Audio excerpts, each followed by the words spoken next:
Hello everyone, उम्मीद करता हूँ कि आप सब यहाँ पे अच्छे होंगे। तो अभी बीटीसी अपडेट की बात कर लेते हैं। यहाँ पे बीटीसी का मैं यहाँ पे अपडेट करूँगा वीडियो में, इथेरियम का अपडेट करूँगा और साथ ही साथ बिटकॉइन डोमिनेंस पे बात करेंगे। और हम देखेंगे कि यहाँ पे जो न्यूज़ेज़ आ रही है मार्केट में, ग्रे स्केल की न्यूज़ेज़ आ रही हैं और जितने भी ये फंड्स आ रहे हैं मार्केट में, इसका क्या असर होने वाला है, बिटकॉइन का प्राइस यहाँ से कहाँ जाने वाला है, अगर ये लो टच करेगा तो कितने लो तक जा सकता है ये, और अगर ये हाई जाने वाला है तो कितने ऊपर तक जा सकता है।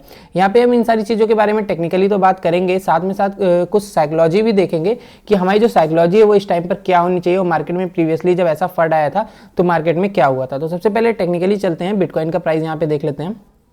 ये चार्ट आप सबको याद होगा, मैंने बहुत पहले आपको इस चार्ट पे अपडेट किया था और मैंने आपको सिर्फ ये दो पैटर्न दिखाए थे, मैंने ज़्यादा कुछ नहीं अपडेट किया था। वहाँ पे मैंने सिर्फ और सिर्फ आपको कंफ्यूज ना करने के लिए ज़्यादा अपडेट नहीं किया और मैंने आपको सिर्फ और सिर्फ दो ये पैटर्न दिखाए।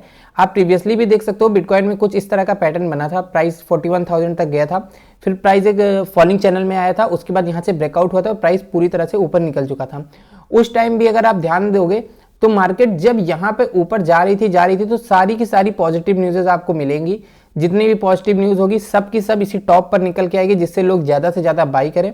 उसके बाद जैसे ही प्राइस यहाँ पे नीचे आना शुरू होगा, आपको एक से एक यहाँ पे फट देखने को मिलेगा, ऐसी ऐसी न्यूज़ मिलेंगी कि बस बिटकॉइन खत्म होने वाला है और इसके बाद वो कभी ऊपर नहीं जाएगा, यहाँ चला जाएगा। फिर लोग क्या करते हैं, जो रिटेल इन्वेस्टर्स होते हैं वो इसको यहाँ पे सेल करते हैं, वेल्स जो होती हैं उनको बाई करती हैं। आप ये देखो वन डे पे जो ये कैंडल बनी है ना, ये किसी रिटेल इन्वेस्टर ने नहीं बनाई है।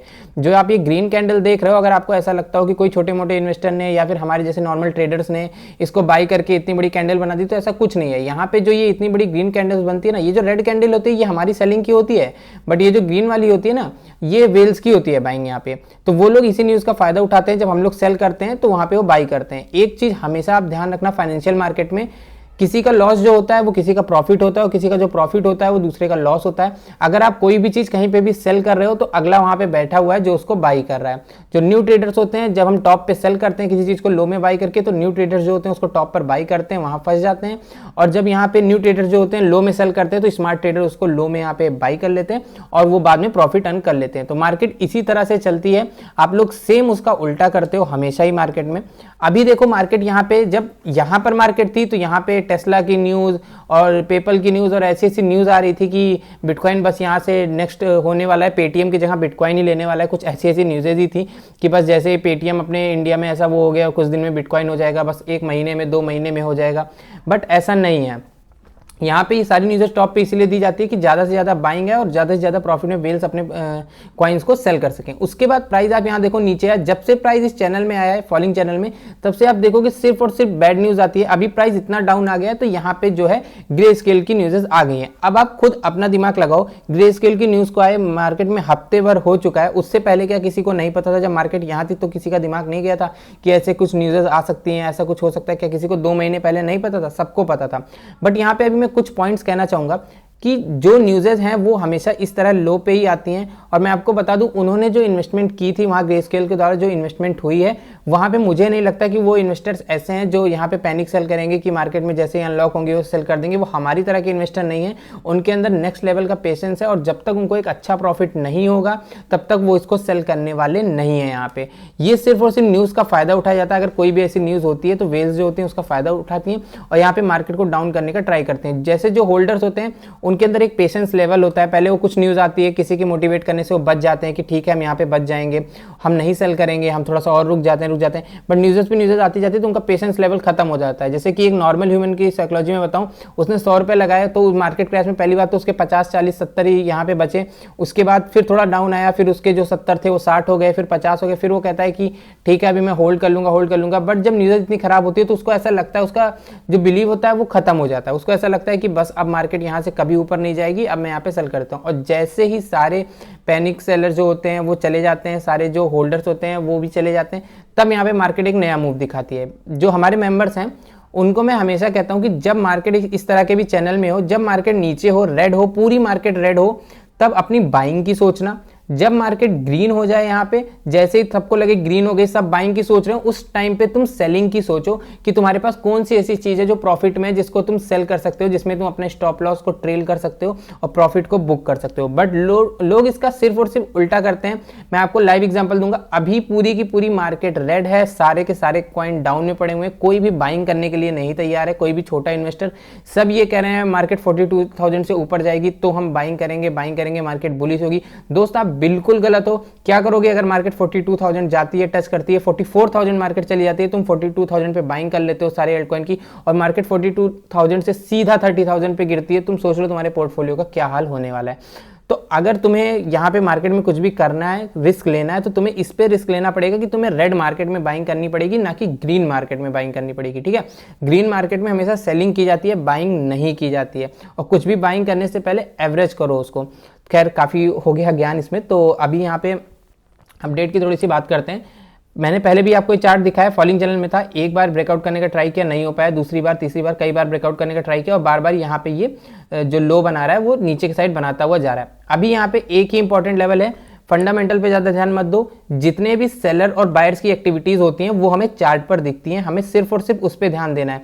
आप अगर चार्ट को आप बंद कर देते हो, आप मार्केट को देखते हो, आपको कुछ भी समझ में नहीं आने वाला, क्योंकि जो बायर और सेलर करते हैं वो चीज हमें चार्ट पे यहाँ पे दिख जाती है, उनका जो नेचर बिहेवियर होता है, सारी चीजें दिख जाती है, उस हिसाब से हमें यहाँ पे प्रिडिक्शन करके ट्रेड करनी है। अभी जो प्राइस है यहाँ पे सबसे जो क्रिटिकल लेवल है प्रेजेंट टाइम पे वो 29,900 मतलब 30,000 का है। 30,000 अगर मार्केट ब्रेक कर देती है, एल्ट्स में बहुत ज़्यादा पैनिक सेलिंग होगी। 90% लोग अपने एल्ट्स जो हैं वो सेल करके निकल जाएंगे, चाहे वो छोटे सेलर्स हो या इन्वेस्टर हो या कोई भी हो। उसके बाद मार्केट में एक हमें बहुत बड़ा ब्लीड बात देखने को मिलेगा, मार्केट यहाँ पे नीचे आएगी। उसके बाद जो नेक्स्ट टारगेट होगा हमारा वो 26,000 का होगा, बट ये कोई इंपॉर्टेंट सपोर्ट नहीं है। मैं आपको बता दूं मार्केट कुल यहाँ पे 3 से 4 दिन रही है, तो मार्केट इसको भी यहाँ पे ब्रेक कर सकती है। कोई भी इंपॉर्टेंट सपोर्ट इसके बाद 30,000 के बाद हमारे पास नहीं रहेगा। जो हमारे पास इंपॉर्टेंट सपोर्ट होगा, साइकोलॉजिकल सपोर्ट जिसको हम कह सकते हैं, वो 25,000 लोगों ने बना रखा है, तो वहां पर मार्केट कुछ दिन साइडवेज में चल सकती है, और अगर उसको ब्रेक करती है तो अपना जो ऑल टाइम हाई प्रीवियस वाला था उसको टेस्ट कर सकती है, वो एक इंपॉर्टेंट सपोर्ट बनेगा। उससे पहले सपोर्ट छोटे छोटे बहुत है, जैसे यहाँ पे आपको 19,000 20,000 पे मिल जाएगा, बट एक चीज आप समझना, कोई भी उतना इंपॉर्टेंट सपोर्ट नहीं है जहां पे मार्केट बहुत दिन तक साइडवेज में चली हो। ठीक है, साइकोलॉजिकल लेवल पे 20,000 21,000 कहीं भी रोक सकते हैं, बट ऐसा कोई भी लेवल नहीं है जहां पे मार्केट को टेक्निकली रुकना चाहिए। तो इस बात को ध्यान रखना। मार्केट अगर यहाँ पे 31,000 32,000 चल रही है, अभी यहाँ पे अगर आप कोई भी एल्ट्स बाई कर रहे हो तो अपना जो टारगेट रखो 5 से 10% का रखो एल्ट में, उससे ज्यादा मत रखो। अपना रिस्क रिवार्ड मेंटेन करो, नीचे के साइड में स्टॉप लॉस लगाओ वहां पे, और जैसे ही मार्केट अगर 30,000 ब्रेक करती है, शॉर्ट टर्म के लिए ट्रेड में गए हो, 5% 10% प्रॉफिट के लिए 5% लॉस हो रहा है तुमको वहां पे, तो ट्रेड से एग्जिट कर जाओ। ठीक है, और अगर लॉन्ग टर्म में ले रहे हो तो मिड टर्म में ले रहे हो, तो मैंने बता रखा है डेली सपोर्ट पे हमेशा कॉइन को बाई करने का ट्राई करो। और यहाँ पे जैसे ही मार्केट मान लो 30,000 32,000 पे कुछ बाई किया, मार्केट यहाँ से 34,000 चली जाती है, मत वेट करो 42,000 जाने का, 10% प्रॉफिट में हो, स्टॉप लॉस अपना ट्रेल कर दो बीच में। अगर बहुत रिस्की ट्रेडर हो तो अपने बाइंग प्राइस के 1% 2% ऊपर अपना स्टॉप लॉस लगा दो। इस तरह की स्ट्रेटजी अगर नहीं अपनाते हो, मार्केट में चार्ट्स को देखे बिना ट्रेड करते हो, ग्रीन मार्केट में बाइंग और रेड मार्केट में सेलिंग करते हो, तो दोस्तों हमारा पोर्टफोलियो खत्म हो जाएगा, कोई भी नहीं रोक सकता। इस बात को नोट कर लेना। ठीक है, अभी चलते हैं इथीरियम पे। इथीरियम का यहाँ पे चार्ट हमने अपने टेलीग्राम पे शेयर किया था, ट्विटर पे भी शेयर किया था, कम्युनिटी को हमने बताया था। यहाँ पे एक फॉलिंग वेज बन रहा था, इसका ब्रेकआउट हुआ, प्राइस हमारे फर्स्ट टारगेट को एक्जैक्टली टच किया, यहाँ पे रिवर्सल हुआ, उसके बाद प्राइस नीचे आया। अभी इंपॉर्टेंट सपोर्ट जो बनेगा वो बनेगा $1790 का।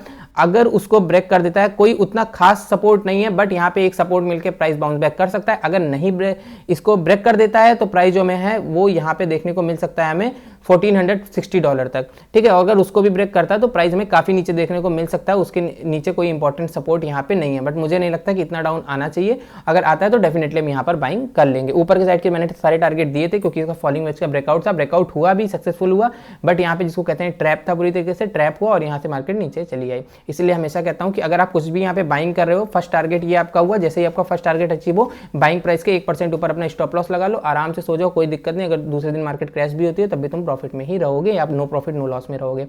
उसके बाद आते हैं बिटकॉइन डोमिनेंस पे। बिटकॉइन डोमिनेंस की अपडेट हमने आपको ट्विटर पे भी दिया था, हमने आपको अपने टेलीग्राम पे भी दिया था, वहां पे हमने सेम आपको ये चीजें बताई थी। मैं 4 आवर पे दिखाता हूँ, आपको बहुत अच्छे से समझ में आएगा। यहाँ पे एक राइजिंग वेज था, यहाँ पे मैंने 2 कंडीशन दी थी और देखा जाए तो दोनों की दोनों ही हो गई। सबसे पहले बोला था कि यहाँ से गिरेगा, तो मैंने 2 टारगेट दिए थे कि 2 टारगेट आएगा, यहाँ से अगर सपोर्ट लेता है, सपोर्ट लेके ऊपर जाता है, तो देखो एग्जैक्टली इसी तरह बनाया, तो इसी तरह ऊपर गया। अभी मैं दोबारा आप सबके सामने लाइव टारगेट दे देता हूँ मैं यहाँ पे।